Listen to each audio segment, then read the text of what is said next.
Narayana Samarambam Vyasa Shankara Madhyamam Asmadacharya Paryantam Vande Guru Paramparam. Om. Okay, so I'm feeling a little under the weather today.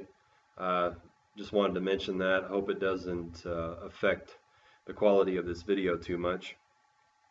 At this point, we've done 11 videos, and I wanted to say thank you to everybody who's watching. I hope that it's been beneficial to you in some way. It's definitely beneficial to me because by teaching this knowledge, it allows my mind to dwell in it. And that's always a good thing. Since we've done 11 videos at this point without really doing any review at the beginning of each video, I thought it would be a good idea to do one segment here dedicated solely to review.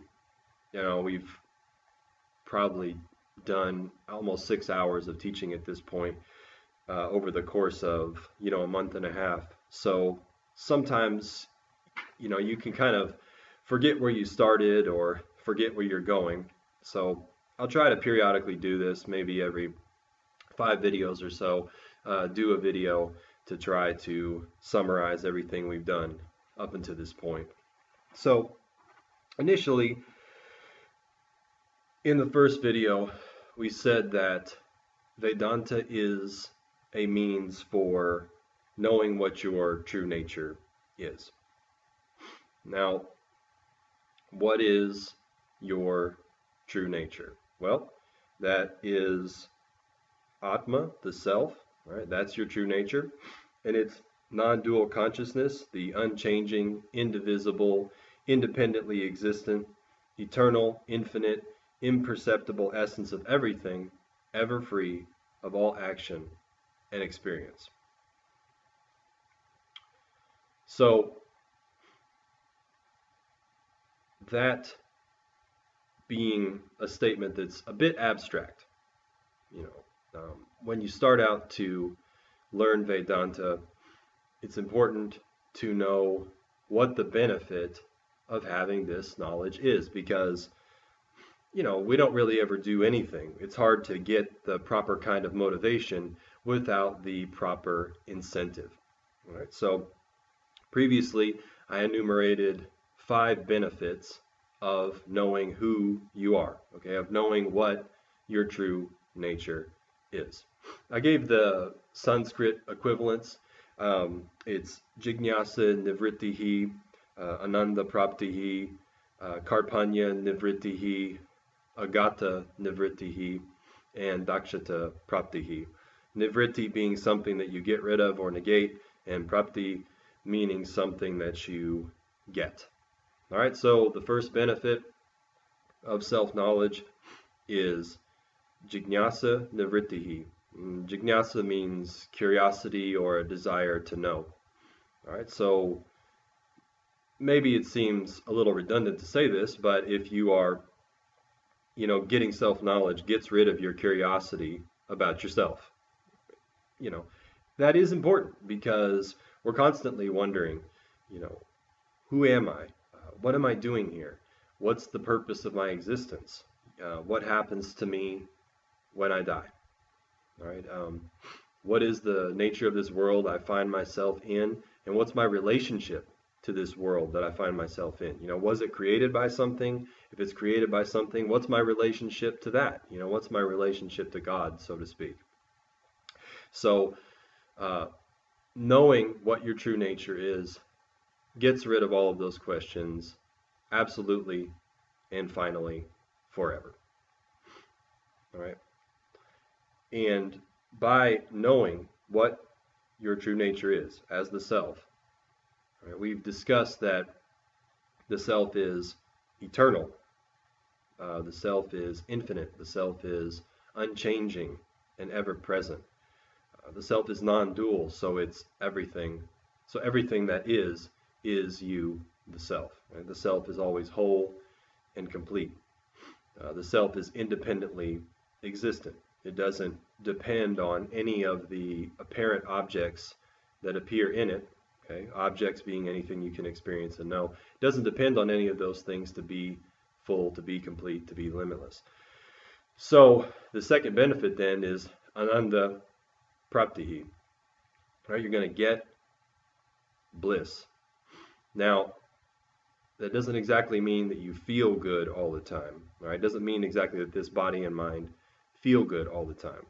It's a sense of satisfaction and fulfillment that doesn't depend on any external circumstances, because knowing yourself, you know that your nature is fullness, that your nature is limitless, and so you know that you always have bliss. Right? The experience of bliss is, when you have the experience of bliss, you get what you want, and so there's no longer a division between you and what you want, and there's no desire there. Right? Desire creates kind of this uncomfortable situation in your mind. It makes you feel limited because it points out to you that there's something that you don't have. So when you get what you want, there's no separation between you and what you want anymore, and the desire goes away.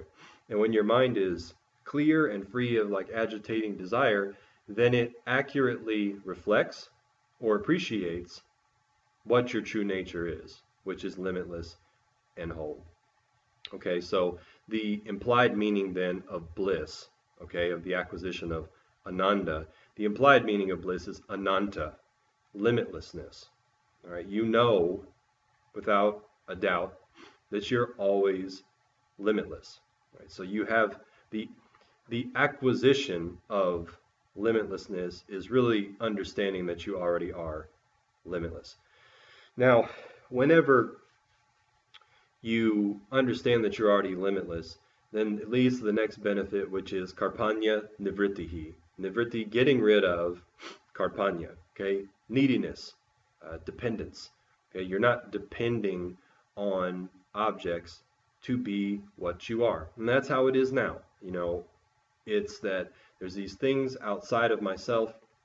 I have to go get them, or I have to avoid certain things that I don't want in order for me to feel satisfied, to feel full, happy.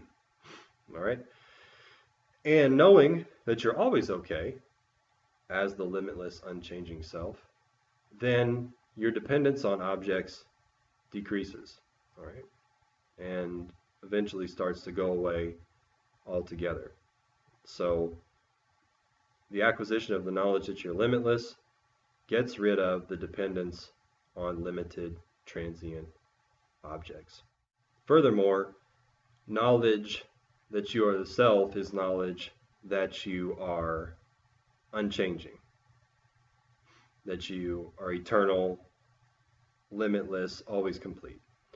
So knowing that leads to the next benefit, which is agata nivrittihi. Nivritti, getting rid of, negating. Agata, shock.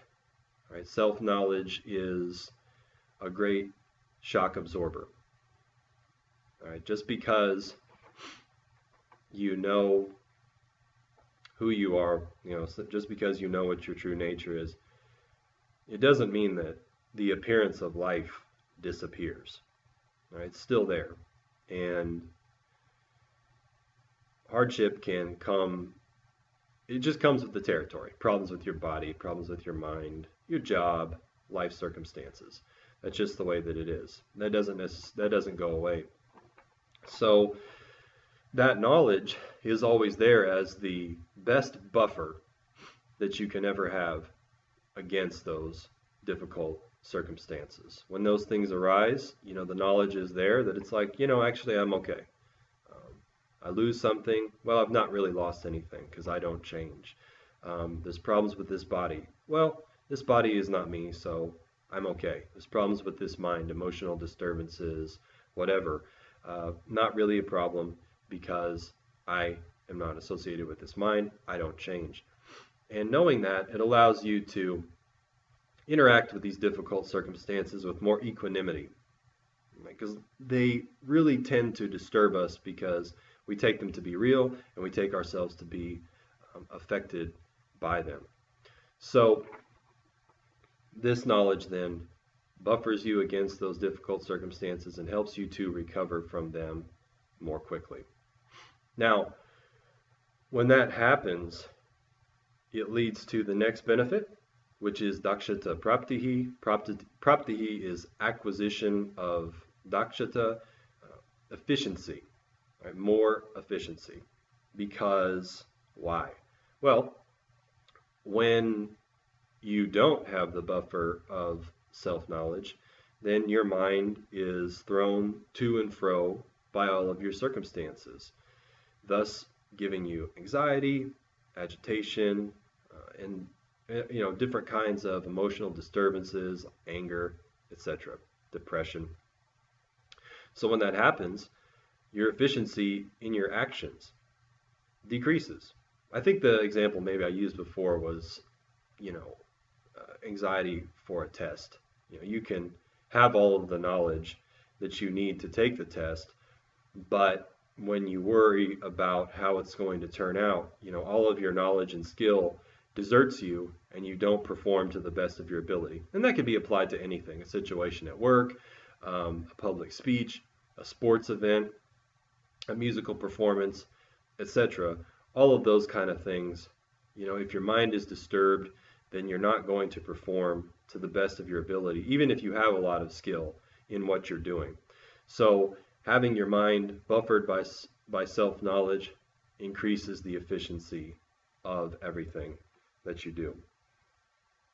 So assuming that all of those benefits are appealing to you, then we can move on to actually talking about Vedanta itself.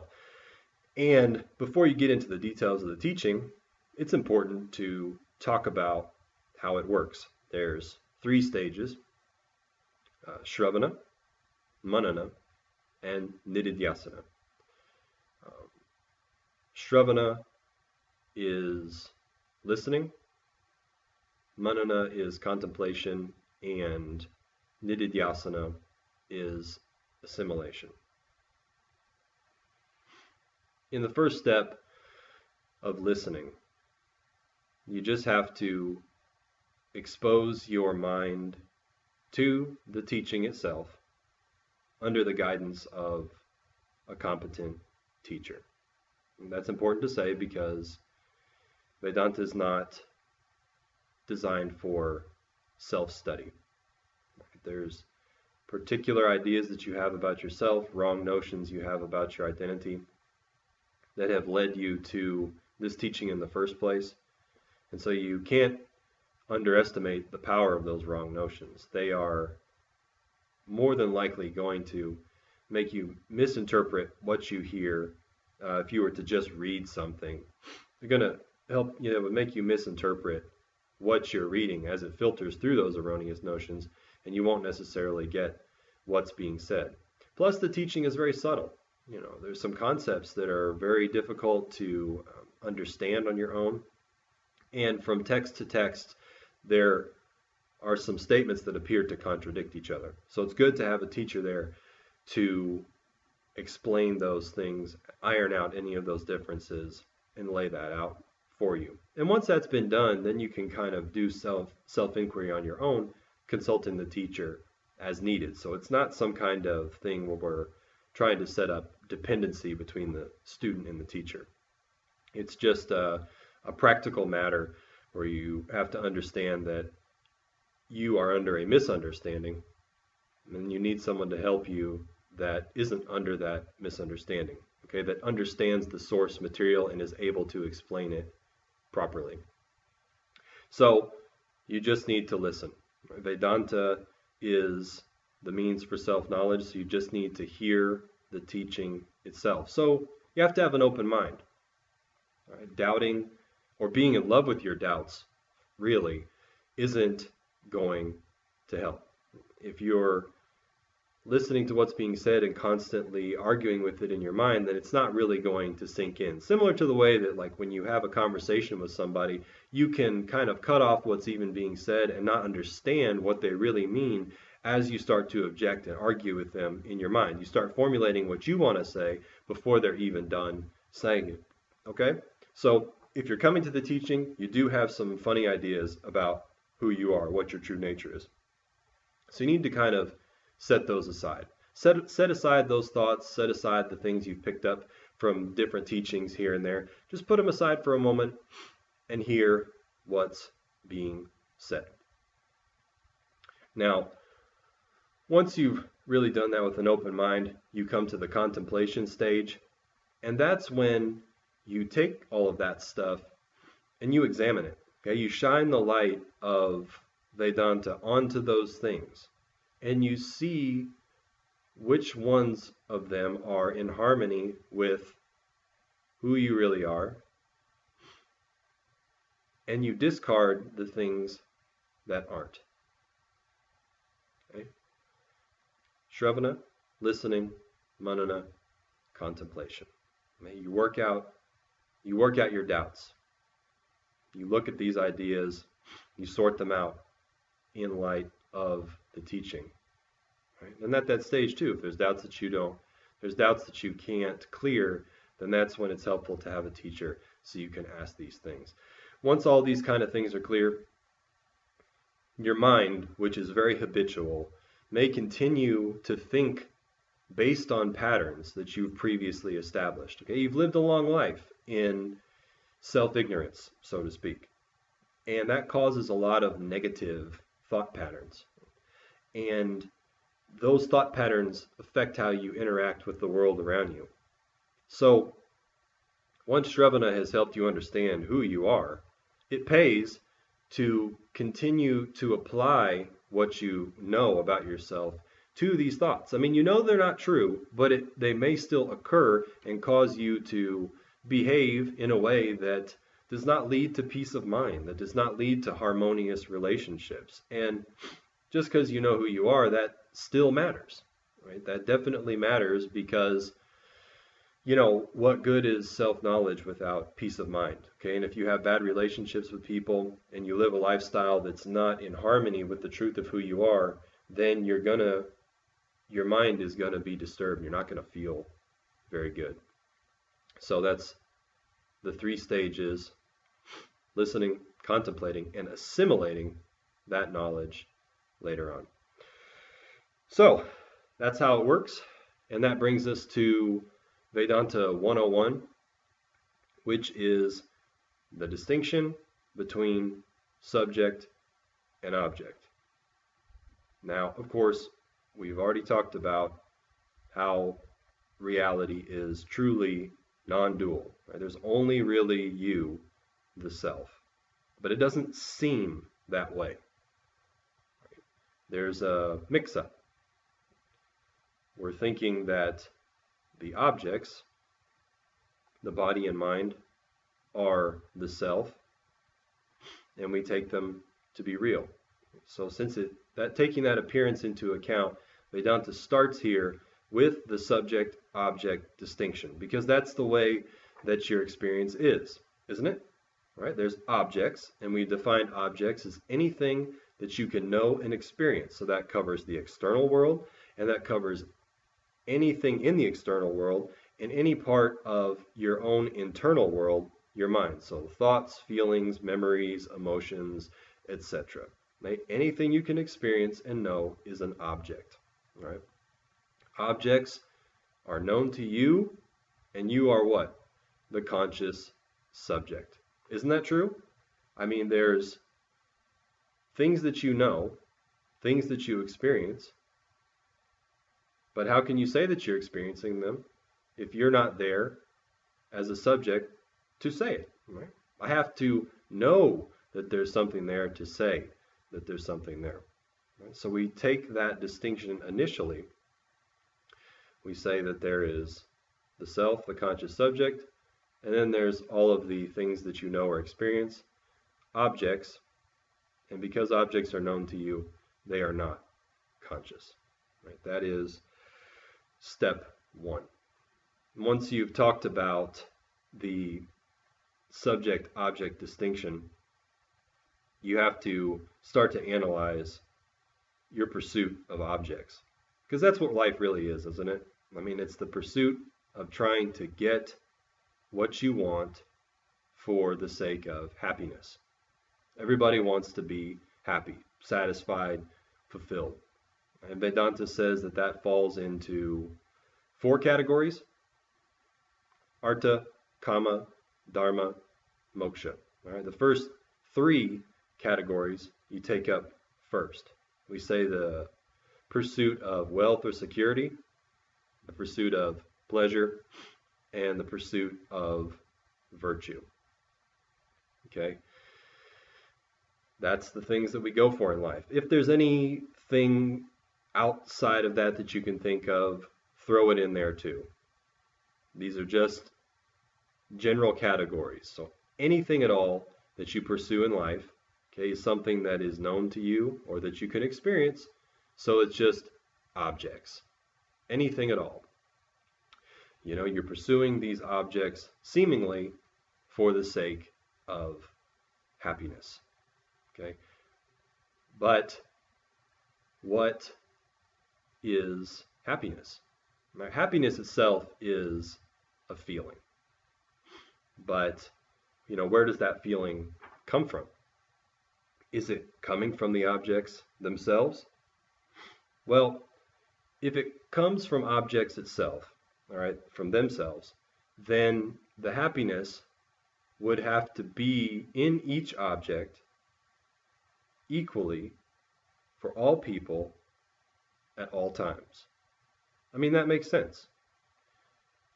You can say that heat is the nature of fire because if I stick my finger in it, I'll get burned. If you stick your finger in it, you'll get burned. If anyone sticks their finger in it, you'll get burned. You'll get burned by it whether it's Monday, Tuesday, Wednesday, or Thursday.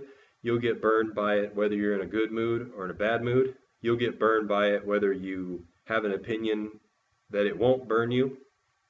You'll get burned by it on the best day of your life. You'll get burned by it on the worst day of your life.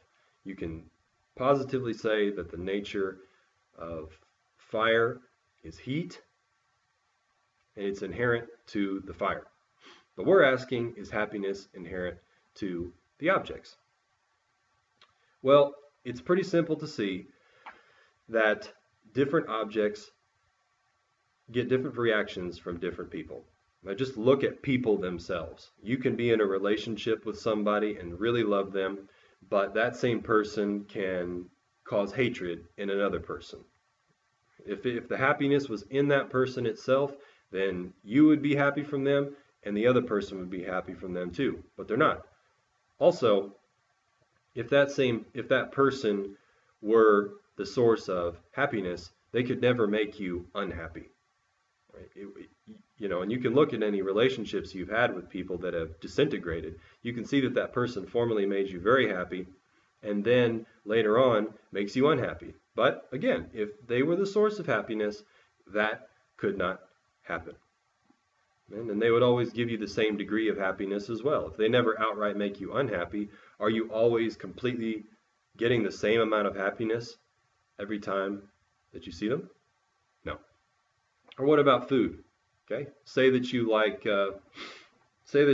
candy bars, right? Say that your favorite thing. Think of your favorite candy, okay, and think about how much happiness that seems to give you.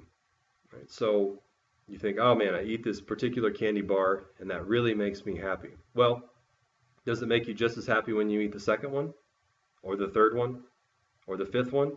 If you have to eat 25 of them, is it going to make you happy? No, the happiness that seemed to be coming from that candy bar has now turned into like repulsion. It's like, get that away from me. I don't want to see another one or I'm going to throw up.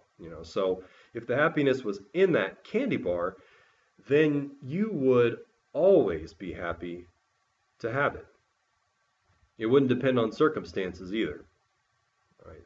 If I give you that favorite candy right now, you eat it and you say, I feel pretty happy.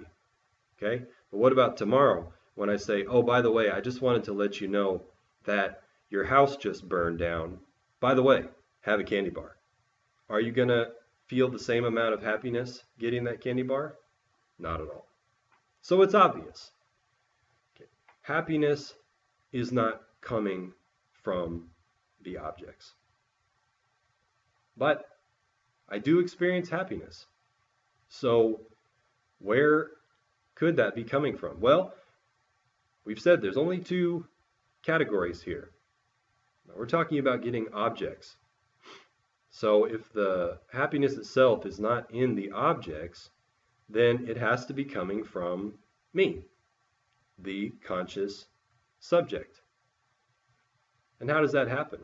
Well, I already talked about it actually.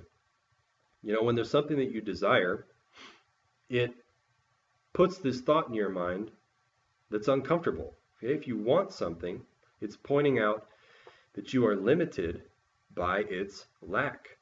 And that feels very bad. So you need to go out and get this thing. So we'll go back to this candy bar. Oh, I need this candy bar. Oh, I need this candy bar. Oh, I need this candy bar. Or even better, I need a cup of coffee. Oh, I have to have a cup of coffee. I have to have a cup of coffee. I feel terrible. I feel terrible. First thing in the morning, got to have that coffee, right? So you have this uncomfortable feeling in your mind, but then what happens when you get that first cup of coffee and you smell the smell coming out of it and you make it just the way you want with the right amount of cream of sugar and you drink it? Ah, happiness. Now, was the happiness in the cup of coffee? No, it can't be. But what happened? The desire for the cup of coffee went away.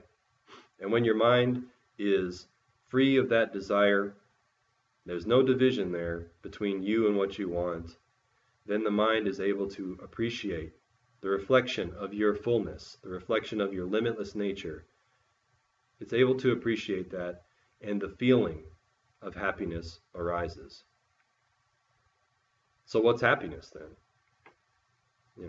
Are you really going for it in and of itself? Yes and no. What you want when you want objects is actually freedom. You want freedom from the feeling of limitation. That feeling of limitation blocks your appreciation of the fact that you are limitless, that you are full. When you can have that appreciation, then you can get some happiness too. And so what you want then is not objects, but freedom. And that freedom is not coming from the objects, it's coming from you.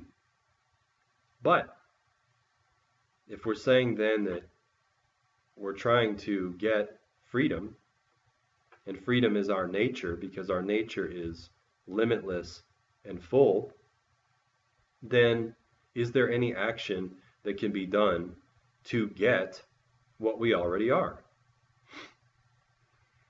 Well, does that really make any kind of sense? No, it really doesn't.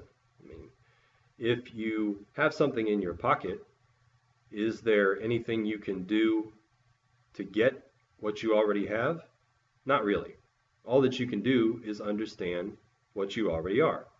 But still, there's people that say that you have to do some kind of action and then get this permanent experience of happiness, right? And that's freedom. That's permanent freedom. If you do some particular actions, then you'll get permanent freedom. Well, that doesn't really stand to reason because experience itself is an object, okay? And experience then is transient and limited. There's no such thing as a permanent experience. All experiences start and then they go. You could just look at your own experience, your own life, and see that there's not a permanent experience. Also, the one who is doing the action to get the experience is limited. This body and mind only has limited power and limited knowledge and limited resources and limited desire. So does it make sense that, a limited entity doing limited actions can gain a limited or a limitless or permanent experience of freedom? Not really. That's just common sense. So when we can see this, when we can see that what we're going for here is not a particular object or experience, and that what we really want is just ourselves, which is what we are, then what is the means to do it? The only means that we have, that we normally know of is our mind and our senses, and that's how we go and get objects. But if we're the conscious subject, and that's what we want because the conscious subject is limitless and ever free, then how do we get that? What's the means for that?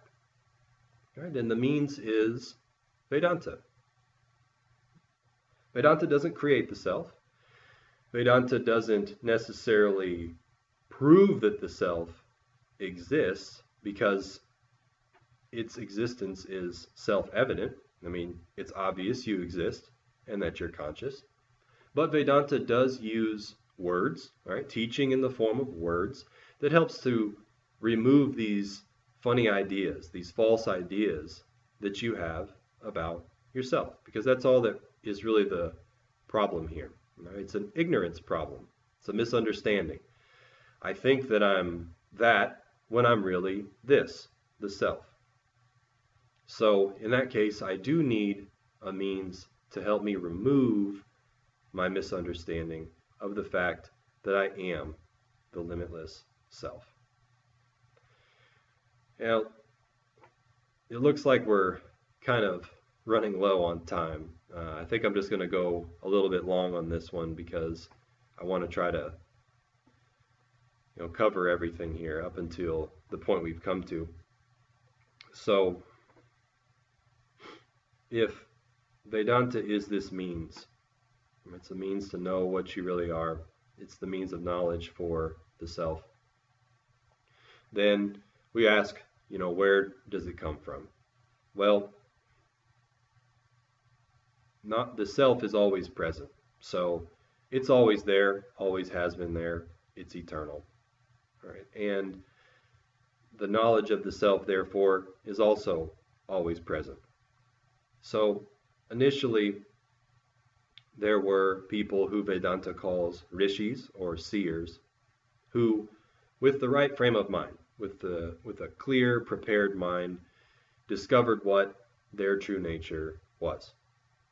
And through doing this, they developed a way to communicate that to others over a long period of time. Okay? Over a period of time where they verified this knowledge, worked out any inconsistencies, and then were able to develop it into a methodology. Okay? Because we're talking about the self here. The self is always the same, so it's not as if some kind of thing that can change from day to day, month to month. It doesn't change according to what your opinion of it is. Right? So the truth discovered by one person is the same truth as discovered by another person. It's the identical truth. And so people were able to verify this with one another and develop this teaching methodology. Now, this was originally an oral tradition that was passed on from teacher to student, teacher to student, teacher to student for who knows how long. Eventually, a sage came along named Vedavyasa, who we've previously discussed. Vyasa took the oral teaching and compiled it into the 4 Vedas, which are what? Rig Veda, Samaveda, Yajurveda, and Atharva Veda. He took those, put them together. The bulk part of the Vedas concerns living a particular kind of life. It's rituals, meditations, etc. Those things are called the Karma Kanda of the Vedas. They're designed to give you a kind of lifestyle where by living correctly, you get your mind pure and clear. You live enough life to see that you can't get freedom from objects. And then you're ready for the final portion of the Vedas, Vedanta. Anta means end, Veda means knowledge, or the Veda, it refers to the Veda itself. So it can mean literally the end of the Veda, or it can mean the end of knowledge. Because as we said, getting self-knowledge is jñāsa nivrittihi. Okay, you get rid of the desire to know. Right? So Vedanta, the end of knowledge. Those scriptures at the end of the Vedas are called the Upanishads. Those are the source texts of all Vedanta. Right? They're called Shruti, and that means heard. All right? The heard, discovered, revealed knowledge of the self. They are at the top of the chain. All right? There's 3 major parts of the Vedanta scriptural tradition. That's called the Prasthana Traya. And then there's a fourth one that's based on them called the Prakarana. Right? So we have Shruti, the Upanishads. Based on Shruti is Smriti, what is remembered, right? What is based on the knowledge of the Upanishads. And that text is the Bhagavad Gita. All right? The Bhagavad Gita was actually written by Vyasa, and it contains and does not contradict all the knowledge of the Upanishads in a story form. The story of Krishna, a self-realized teacher, teaching self-knowledge to his friend Arjuna. The first two, Shruti, Smriti, Upanishads, Bhagavad Gita. Then there's a third layer that was possibly also written by Vyasa or Badarayana, and it's the Sutra literature. Right? And in the Sutra literature, we have the Brahma Sutras. The Brahma Sutras are the logical support for the Upanishads, the Bhagavad Gita. They make the purpose of those texts clear because that was up for debate at certain times between different varying groups of thought or different philosophies. And it also clears out any of those seemingly contradictory statements, right, and shows how they're actually harmonious and that they work together. Based on those three main layers, Shruti, Smriti, Sutra, there's a fourth layer, and that's called Prakarana. Prakarana is works of later teachers, and what they did is they took a lot of the information from the very vast Vedantic literature and condensed them into independent works called Prakarana Granthas.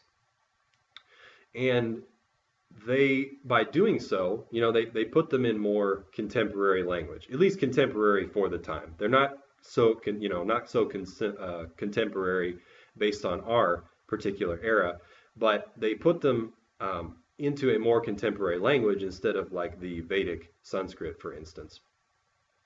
And they help to make a primer or an introduction to all of those ideas, right? So you could get everything in one spot and then use that as a springboard to go on and study a lot of the other texts, such as the Upanishads and the Bhagavad Gita. Right? And that's a good thing because the Upanishads, for instance, are very cryptic. They can be hard to understand. So to have something that condenses their meaning into a smaller text and helps you, give an introduction to that is very helpful in studying them later. So we have those four layers. The first three, Shruti, Smriti, and Sutra, are called Prasthana Traya, the three means or the three methods or the three sources of Vedanta. And based on them and not contradicting them are the Prakarana works. One such Prakarana work is Tattvabodha, which we have been studying. Tattvabodha is the premier introductory text to Vedanta. It gives all of the terminology and lays out the entire picture of the teaching all in one text. And when we talk about terminology, the question of, well, what's the role of Sanskrit here? As I said before, the scriptures themselves are in Sanskrit. Okay, and the more Sanskrit that you know, it's going to help you navigate your way through the scriptures. It's going to help you study different translations. It's going to help you listen to teachers like Swami Dayananda or Swami Paramarthananda who use a lot of Sanskrit. So knowing those terms can definitely help you. But do you have to have advanced knowledge of Sanskrit grammar? Do you have to be able to read and write Sanskrit? No, not at all. Thanks to teachers like Swami Dayananda, Paramartananda, and their teacher, Chinmayananda, a lot of these scriptures and these teachings have been made available in good, clean, modern English. So if you have access to that sort of thing, then you need to know some terms, those terms being the ones that just don't translate into English, because there are a handful that don't have a very good equivalent word in English or other languages for that matter. So you do have to know those things, but having access to a lot of English translations changes things a little bit. You don't have to have advanced knowledge of Sanskrit to study Vedanta. Not at all. And especially when you have a teacher that knows the material and can convey it to you in a language you understand, such as English, then you really don't need to know Sanskrit in depth. All right. All the same, I do encourage you to learn as much of it as you can, because it will aid you in your study, because a lot of books and a lot of teachers do use a lot of Sanskrit. So it will help you, but it's not entirely necessary depending on the teacher that you have. So I think we've kind of gone through most of the list here, talked about where Vedanta comes from, the structure of the scriptures, the role of Sanskrit. The last thing that we talked about was prayer. I know we spent a lot of time talking about the self. I don't think I'm necessarily going to review that in depth because we went over it quite a bit. As I said, the self is non-dual consciousness, the unchanging, indivisible, independently existent, eternal, infinite, imperceptible essence of everything, free of all action and experience. Okay, so you can't see it, taste it, touch it, smell it, hear it. You can't think of it. It is not divisible. There's only the self. Right? It is free of time because it's eternal. It has no beginning. It has no end. It's limitless because it's infinite. It has no spatial constraints. It's not affected by any of the objects that appears in it. And it's free of action and experience. Because in a non-dual reality, you can't have the doer of the action itself, and what's being acted on. Right? Action requires a duality. This is a non-dual reality. So the self is free of action, and it's free of the objects that appears in it, experience being an object, so it's free of all experience. So all of the objects are you, the self, but you, the self, are not any of the objects because they don't change you, and they don't affect you. It's just like the example of the ring that we used. All right. This ring itself, ring is just a name that we give to a circular form of silver. Okay, this ring is always silver, but silver is never actually this ring. Right? When it takes on this form, it doesn't become a substance called ring. It's always silver. The ring can be changed into something else.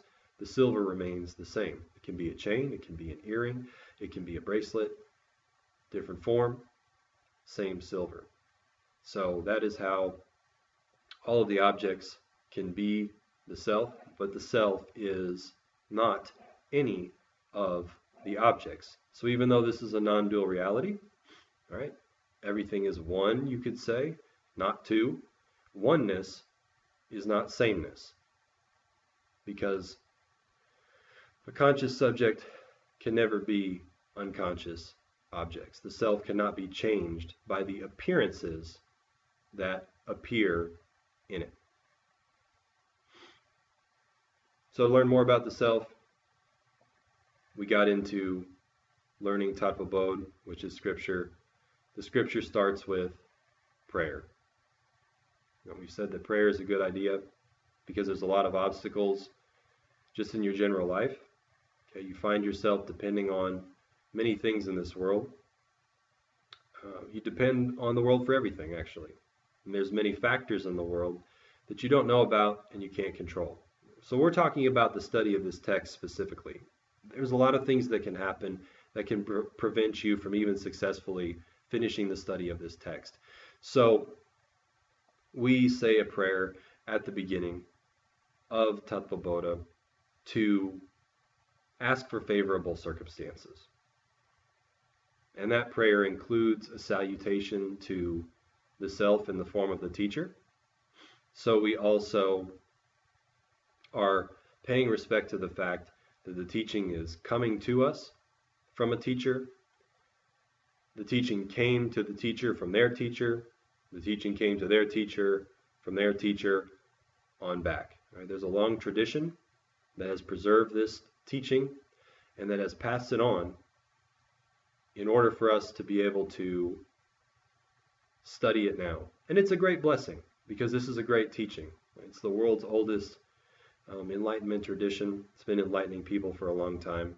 And enlightenment is the key to freedom, which is what we want.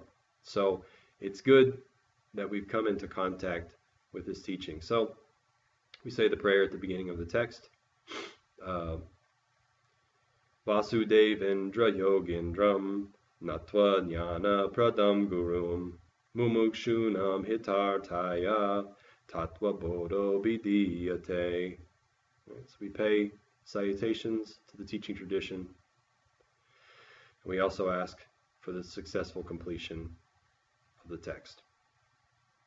We could also pay respects to the teaching tradition with the chant that I used at the beginning of this video. Narayana Samarambam Vyasa Shankara Madhyamam Asmadacharya Paryantam Vande Guru Paramparam. The teaching that starts with the self, Narayana, because everything comes from the self, carries on with Vyasa, then Shankar, and extends down to my own teacher. To that teaching tradition, I bow. That's the meaning of that verse. And finally, we learned one more, which is a prayer that acknowledges the non-dual nature of reality. It says the self is whole. The creation is whole. From the wholeness of the self comes the wholeness of the creation. But if you take the creation, meaning all of the objects, away, the self remains completely whole and completely unchanged. Take away the names and forms, and the self remains there unchanged. It's the meaning of that prayer, and I will close out this video with that prayer. Come back for the next video, and we'll start to get into the purpose of the text, and then hopefully we'll start to talk about the qualifications or the qualities of mind that are required to study Tattva Bodha and Vedanta in general. Purnamidam, Purnamidam, Purnat, Purnamadachyate, Purnasya, Purnamadaya, Purnameva Vashishyate. Om Shanti Shanti Shanti Hari Om. Bhaja Govindam Bhaja Govindam